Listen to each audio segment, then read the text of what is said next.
So today, we're tackling a really big question, one that sits right at the crossroads of AI and medicine. We're going to step into one of the most intense, high-stakes places you can imagine, the intensive care unit, and ask, could something as simple as a chatbot completely change the way doctors work and how we care for the most critical patients? You know, it seems so basic, doesn't it? But this quote, it gets right to the heart of what medicine is all about.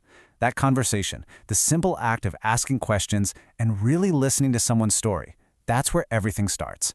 It's the first step on the path to figuring out what's wrong, and it's a skill doctors spend their entire careers perfecting.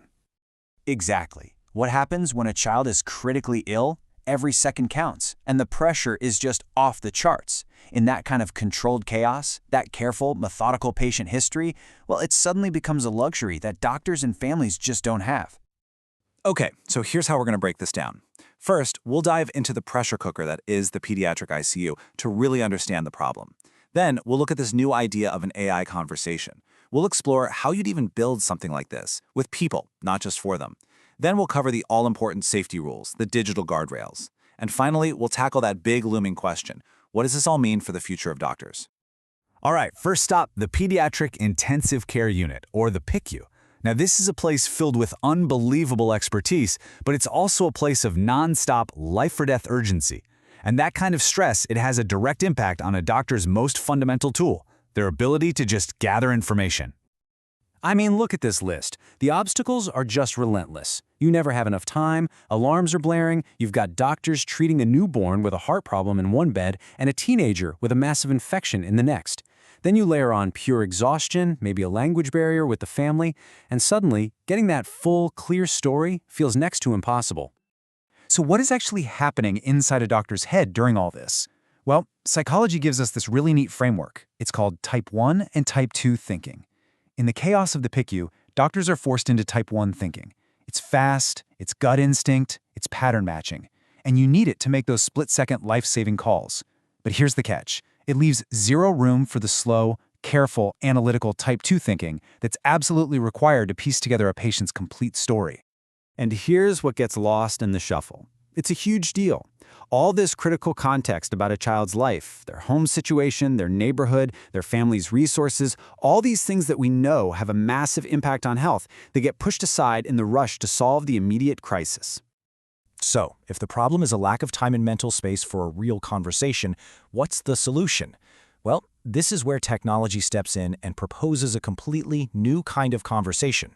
So here's the big idea. An AI chatbot built for one specific purpose, to talk with families. This isn't for emergencies.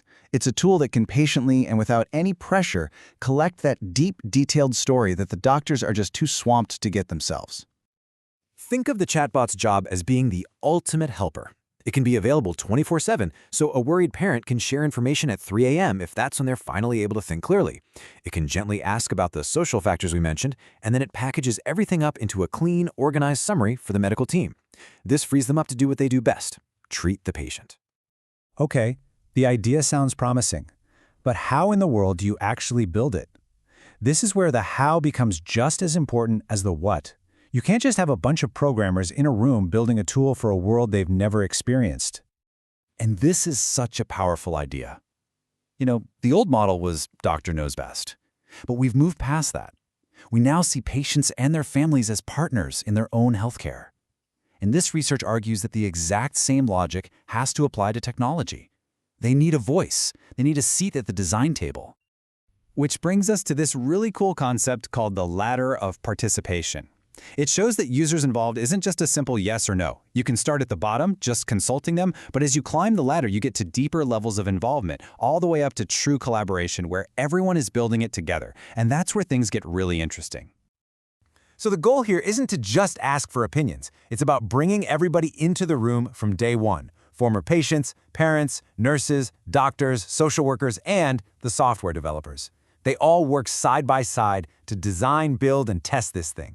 It is the only way you're going to end up with a tool that people actually trust and find genuinely helpful. Okay, so we've got a great idea and a really thoughtful way to build it, but we are talking about putting AI in an intensive care unit. So the most important question has to be about safety, right? How do you build a digital guardrails to make sure this powerful tool doesn't cause any harm? Well, you manage the risks with really smart, deliberate design. To stop the AI from hallucinating, just making stuff up, you build in a final step where the parent or caregiver has to read and approve the summary before it ever goes to a doctor. For privacy, you use secure, encrypted technology that's built for healthcare. To fight bias, you're very careful about what you don't ask. And the biggest rule of all, the chatbot is absolutely forbidden from ever giving a diagnosis. It's a listener, not a doctor. And that brings us to the final piece of the puzzle, and maybe the biggest question of all. If a chatbot is handling the patient history, what does that mean for the doctor? This is it, right? This is the fear that pops up anytime we talk about AI and jobs. Are we trying to automate one of the most trusted and human professions on the planet? And the answer, at least from this perspective, is a loud, clear no. The goal has never been replacement, it's about augmentation. It's about building a tool that helps doctors be even better at their incredibly difficult jobs. Hey, remember that type 2 thinking we talked about? That slow, deep analytical work? Well, the idea is to let the chatbot handle that. Let the AI do the heavy lifting of gathering all the data, which frees up the doctor's precious mental energy to do what only a human can. Put all the pieces together, make incredibly complex judgments, and most importantly, connect with the family. Now, obviously, this means medical school is going to have to change too. The next generation of doctors won't just be learning about the human body. They'll also be learning how to partner with AI, how to question an AI's summary, and how to weave that information into their own expertise to make the best possible decisions. And that's really the big, powerful idea at the end of all this. What if, by giving the grunt work of data collection to a machine, we don't make the doctor less important? What if we actually make them more human? Freeing them from the keyboard so they can focus on empathy, on connection, on healing. Now that is a future for medicine worth getting excited about.